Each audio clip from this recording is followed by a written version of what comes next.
Krishna, c'est l'incarnation de Vishnu qui est venu sur terre avec 2 mains, 2 pieds et qu'il a vécu sur cette terre. Mais il est venu avant c'était Ramel dans le Ramayanam. Le Ramayanam, il y a 15 000 ans. Et 7 000 ans après le Ramayanam, c'est les mêmes personnalités du Mahabharatam, de Ramayanam, qui revient de le Mahabharatam. Alors, le Mahabharatam marque l'ère des Pandavas. Alors, vous savez, en Inde, dans les grandes constructions antiques, il y avait la dynastie Sola. Après, il y avait la dynastie, après les Sola, c'était les Pallavas. Après les Pallavas, c'est devenu les Pandavas. Et Krishna marque l'ère des Pandavas. Alors, quand Pandu Maharajan, avec le pays de la vallée de l'Indus, il y avait 2 races, 2 nations différentes. C'était les Surya-Korons et les Chandra-Korons. Alors, les Surya-Korons, tout simplement, c'est les descendants du soleil.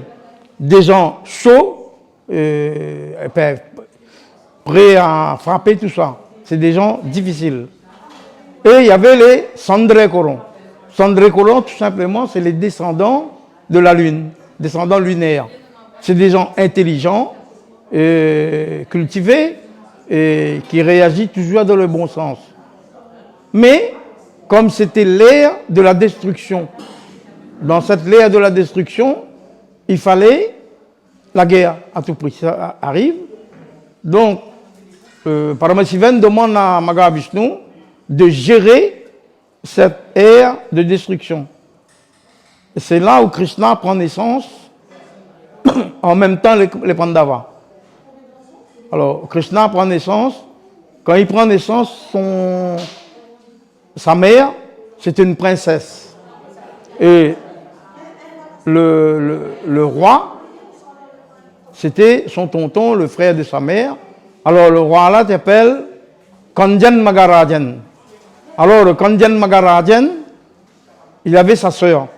Cette sœur-là s'appelait Devagi. Alors, la sœur se marie avec Vasudeva. Alors, Kanjan Maharajan, pour le mariage de sa sœur même, alors il y a Nardel Mahamuni qui le dit.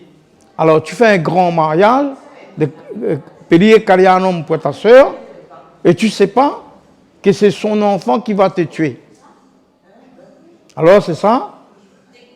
Il a pris sa sœur, à chaque fois, sa sœur attendait un bébé. Il mettait le bébé en cellule, la mère en cellule surveillée, et à chaque naissance, il détruisait l'enfant de sa sœur. Alors arrive le tueur de Krishna. Quand Krishna arrive, dit, bon, sa sœur lui dit, il y a le nombre d'enfants qui a été détruit, mais laisse au moins celle-là. Mais il a refusé. Mais Krishna, à la naissance, là, Krishna, vous savez, hein, Krishna, c'était un illusionniste aussi, à la naissance même. Depuis la naissance, Krishna était illusionniste. Alors, il a endormi toute la garde royale, il a endormi tous les soldats, il a réveillé seulement son père, Hari Vasudeva. Alors, il demande, à la naissance, il demande à Vasudeva de l'emmener, de traverser le Yamuna. Le Yamuna, c'est le fleuve sacré en Inde, le Yamuna Nadi, de traverser le Yamuna et de l'emmener de l'autre côté du fleuve. Là-bas, il y a une petite fille qui a déjà pris naissance dans une autre famille. Alors là-bas, la maman de la fille s'appelle Yasodhai Putra et son père s'appelle Nandegobala. Alors, il dépose Krishna, il fait traverser le Yamuna. C'est là où Krishna prend son premier bain, dans le Yamuna. Après, il le met de l'autre côté. Et il prend la petite fille qui s'appelle Mayani Sati Devi. Alors là, il revient. Il prend la petite fille, il dépose dans le palais royal. Et tous les soldats se réveillent. Hari Vasudeva reprend ses chaînes. Mais quand Kanjan Maharajan arrive pour détruire la petite fille, mais la maman lui dit, c'est une fille, il ne va pas te tuer. Mais le roi Kandyan, il prend quand même la fille, il jette au plafond. Il prend le bébé, il jette au plafond, et il tient son épée dessous. Et c'est en ce moment-là que c'était Kali, qu'il a poussé des ailes, avec ses 16 bras et ses ailes, il a volé. Là, il a dit avec Kandyan Magaradian, celui qui va te détruire est déjà né. Alors, en ce moment-là, Kandyan Magaradian avait une autre sœur qui s'appelle Poudegi. Alors, il prend un serpent, il prend le venin du serpent, il intègre dans le sein de sa deuxième sœur, dans les deux seins, ça fait de lait empoisonné. Alors, il va dans le pays, là où Krishna se trouve, il prend il donne le sein, il donne le tété à tous les petits bébés. Mais il y a des milliers d'enfants qui sont morts avec ce lait empoisonné. Mais là, qu'est-ce qu'il fait? Et Krishna arrive le tueur de Krishna. C'est sa tante. Alors, Krishna, il a pris le sein, il a mis dans sa bouche, il a pris le lait empoisonné, et il a pris tout le lait, le foie, la personne est morte. Il a détruit sa tante. Il a pris tout le sang, il a tout pris. C'est pour ça la statue de Krishna est bleue. Parce qu'il a pris de lait empoisonné de Satati, de Poudegi. De Poudegi, c'est pour ça que Krishna est bleu. Les sangs empoisonnés, son corps est devenu bleu. Mais le Krishna, il a grandi aussi. Après, pour détruire Kandyan Magaradian, il y avait une grande réception au palais royal. Et là, il est parti. Il est entré comme ça par infraction. Il est rentré dans la foule. Et il a pris il était mineur, hein, il a pris l'épée. Parce que le roi, il marche toujours avec l'épée, en tenue Maharaja. Alors, il a pris l'épée du roi même, il a piqué le roi. Après, il s'est enfui. Mais là, tout en grandissant, il est devenu berger. Là, il a fait plein de miracles dans toutes les forêts.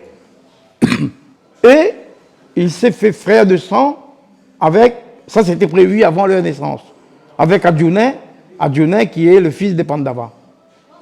De Pandu Magaradian, c'est Aivarkade, les 5 frères. Alors, les 5 frères de Aivarkade, de Bardon, ils s'est alliancé avec le Krishna pour la guerre. Ils ont vécu toute leur vie avec, jusqu'à la mort. Voilà un peu l'histoire de Krishna un peu en gros. Parce que si pour aller dans les détails, il faut toute une nuit pour le raconter. Et le Mahabharata, si pour le raconter, il faut 18 jours, nuit et jour. Tout le livre du Mahabharata, je vais vous montrer le Mahabharata, un instant. Alors, donc, le Krishna est venu pour la destruction.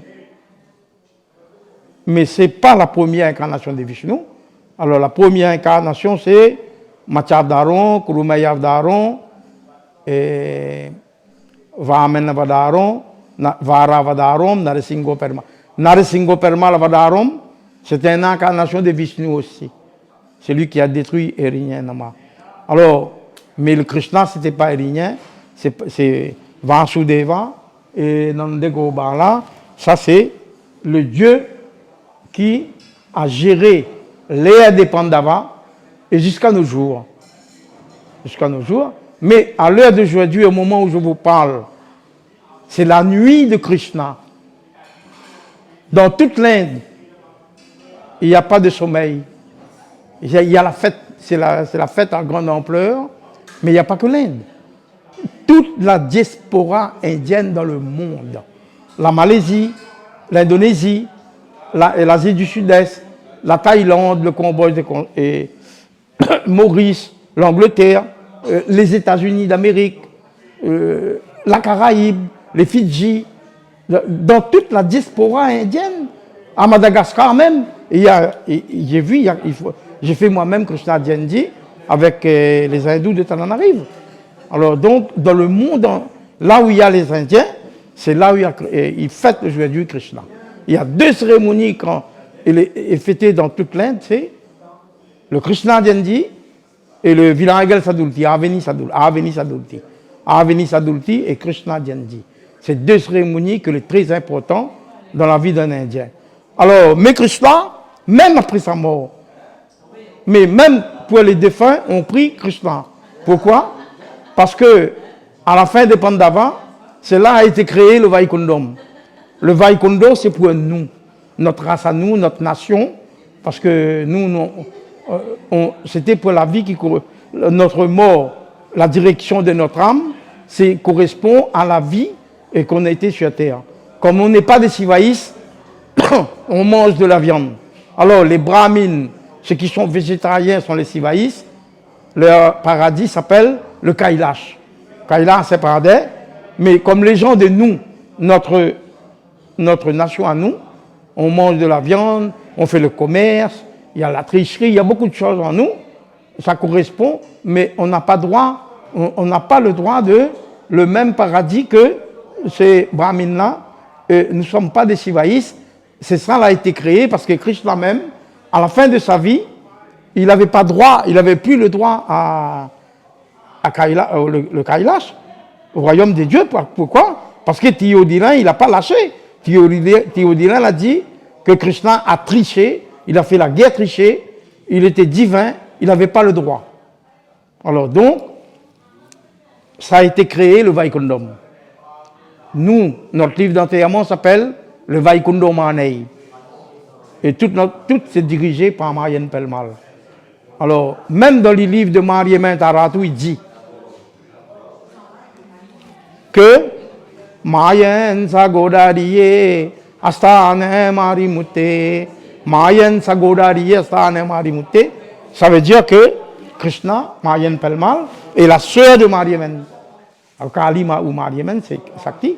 Pourquoi? Parce qu'ils ont pris naissance la même nuit. Il y a seulement le fleuve Yamuna qui a séparé les deux naissances. Alors voilà, ces deux naissances divines venues sur terre pour sauver les Pandavas contre Théodilin. Et Théodilin, il n'était pas n'importe qui. Théodilin, c'était... Sa maman s'appelle Gandhari. Et Gandhari, la maman de Théodilin, est venue de l'Afghanistan. C'était une femme afghane qui est venue de l'Afghanistan pour aller jusqu'à la vallée de l'Indus. Alors, cette femme afghane devait accoucher 100 bébés. Il devait accoucher 100 bébés. Alors, comme les bébés étaient en retard, il est allé à la rivière, il a pris le galet de la rivière, il a tapé sur son ventre pour le faire accoucher. C'est là où il a accouché un bébé en moins. Donc, Théodilin avait 99 frères. C'est pour ça qu'on dit Théodilin, avec ses 98 frères, ça fait 99. Et c'est là, quand ils ont grandi, ils ont disputé le pays avec Pandu Maharajyan. Et les 5 Pandavas, les frères Pandavas, ils étaient à 5, dont Dharmel, c'était le premier. Mais attention, les Pandavas, ce n'étaient pas des enfants, c'est là où ça a commencé, des enfants engendrés, des enfants sans conception. C'est les 5 frères des Pandavas. Alors, et ils étaient des Sandre Koron, et les Théodilin, ses frères, c'était les descendants de Surya Koron. Alors, c'est là la grande guerre la guerre de Mahabharat. Et la vie humaine, jusqu'à maintenant, est basée sur l'histoire du Mahabharat. Après, comme on entre dans l'ère du Kali Yugam, nous sommes entrés aussi dans l'ère de la destruction massive. C'est une époque très difficile parce que, vous avez vu, il y avait le virus. Mais avant le virus, je vous ai dit, ce n'est pas fini, les virus. Il y aura encore d'autres virus qui vont arriver pour détruire encore. Mais après le virus, sera la famine. La terre sera malade et ne produira plus. Alors on n'aura pas grand-chose à manger, mais c'est là on entre dans l'ère également de la destruction. Alors l'histoire de Krishna, il y a 5000 ans. C'est là où il marque l'ère de Jodhlan Tamul, c'est le départ de Krishna, le départ des Pandavas, c'est notre ère tertiaire pour gérer jusqu'à Kali Yugam. Mais là, on est en plein dans le Kali Yugam, mais après le Kali Yugam, on ne sait pas la suite. il y aura toujours une destruction massive, après pouvoir repartir sur de nouvelles bases avec un quart de la planète que va tenir le coup. Mais avec eux, il n'y aura pas que le virus, on peut aussi avoir l'auto-empoisonnement. C'est-à-dire qu'on va manger des trucs qui vont nous détruire, la nourriture même sera destructive. Eh bien, il y a ça. Après, il y aura les grandes catastrophes naturelles en même temps aussi. Mais il dit aussi dans les grandes écritures qu'il reviendra sur la terre à cette époque. Peut-être qu'il est déjà pris naissance quelque part, on ne sait pas. Mais il y a voilà un peu l'histoire de Krishna. On a besoin de Krishna pour la vie. On a besoin de Krishna même pour le salut de notre âme. Pour le salut de notre âme, le livre s'appelle le Vaikundam. Et le Vaikundam, c'est une partie du Mahabharatam. On a le Vanavason, après on a le Vaikundam le dernier. Il y a 4 kandams Vardons. Voilà donc un peu l'histoire de Krishna, grosso modo, qu'on va faire aussi la cérémonie après. La cérémonie, c'est le culte. Suryanso mensevai, sobudan vyasan velli, karya miragu kedu, kadevule benama, kadiyal sakalatei kaditiral putitalum, palinil putiro dambar narundami. Mais à la Réunion, il n'y avait pas de Krishna Jayanti, il n'y avait pas de Vinayagar Sadulti, il n'y avait pas tout ça. À la Réunion, entre 1860 et 1850, alors c'était quoi la religion? Il avait le caramon premier. Dans chaque cuisine, il faisait le caramon. Il dit, il brûle le caramon au mois de février. Après, il avait le pungol. J'ai vu dans le contrat de l'engagiste, les Indiens avaient 4 jours de congé pour le pungol. Alors, ils faisaient le pungol étalé sur 4 jours. Le 14 janvier était également le jour de l'an. C'était le jour de l'an tamoul, réel. Après, ça a été unifié pour le 13 avril, mais avant, c'était le 14 janvier. Mais, à la Réunion, comme tout le monde était engagé, ils avaient le caramon, ils avaient le droit le caramon comme leur cérémonie, et puis le pungol aussi. Après, c'était les marches sur le feu. Alors, les marches sur le feu, certaines usines, ils participaient. Mais après, certains endroits, comme ici à Villèle, c'était interdit. L'hindouisme, c'était complètement interdit. Pas de cérémonie et rien. Alors, la religion, ça a commencé, il y avait le caramon, il y avait le pungol et les marches sur le feu. Mais faites Kali, faites Mariémen, tout ça. Ils faisaient en même temps que la marche sur le feu. Parce que, vous voyez pas, il fait 3 carlons quand il m'a donné fait. Carlon Kali, carlon Mariémen, carlon Pandiali. On faisait la fête en même temps que la marche sur le feu. Après, ça a été divisé. Faites Mariémen, mois de mai, faites Kali, mois de juillet. Mardan fait décembre et juillet également. Mais Krishna Jayanti, Kavdi, Vinayagar Sadulti, mais ça, ils ne faisaient pas. Parce que les gens-là venaient des villages. Dans leur village, ils faisaient Mariémen, Mardevirin, Camon. Ils faisaient ce qu'ils faisaient dans leur village là-bas. Mais les gens sont venus ici avec des livres aussi. Il y avait des saclons, il y avait des livres. Mais ils lisaient les livres, ils comprenaient. Mais la deuxième génération ne comprend pas trop. En 1952, arrive à La Réunion un Mauricien. Alors ce Mauricien-là, il était tailleur.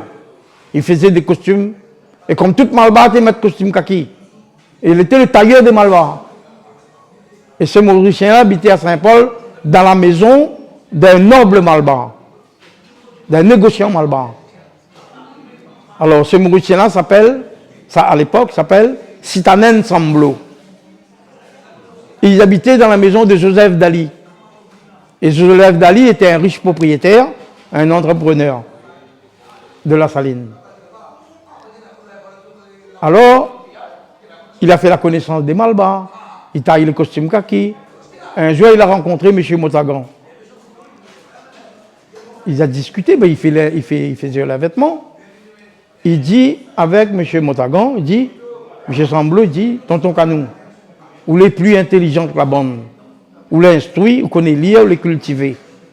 Ou n'a les moyens financiers également, des commerçants, agriculteurs en même temps.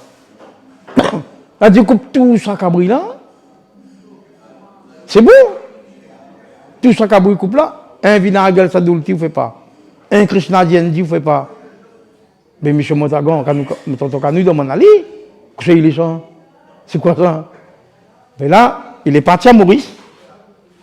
Il emmène le livre. Le premier livre, Vinaigre pour un homme. Il a donné à mon tonton, il a donné à M. Montagon. Et en 1952, ils ont commencé la fête Ganesh sur la plage. Pourquoi? Parce qu'il n'y avait pas tant de Ganesh. Il n'y avait pas un endroit. Tous les endroits ont sacrifié les cabris. Là, le seul endroit pour aller, alors on fait sur la plage, il faut aller à la mer. Et c'est là, depuis 1952, ils ont fait cérémonie de vinaigre sadulti sur la plage de Cap-Omar. Ça a été choisi par eux-mêmes. Alors, M. Chamblot a donné l'ordre. Après, il a demandé de le faire, avec les explications. Après, le Krishna Diendi, ils l'ont fait la même année au temple de la Saline, le temple de Purumal la Saline.